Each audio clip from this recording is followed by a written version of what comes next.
How do I file a fire claim? First and foremost, notify your insurance company and start documenting.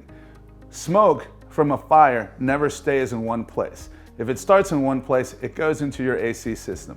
If it gets into your AC system, it affects every bit of conditioned space in your home. That means every article of clothing, every article of furniture, every piece of electronics is gonna have soot on it.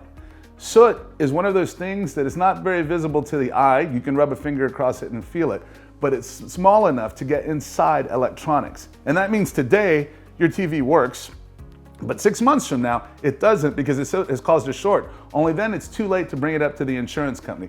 All of these things need to be brought to the insurance company from the beginning, and that's my job. My name is Robert Mack. I'm a public loss adjuster. I work for you, the public, and my job is to help you get the maximum that you deserve out of every claim.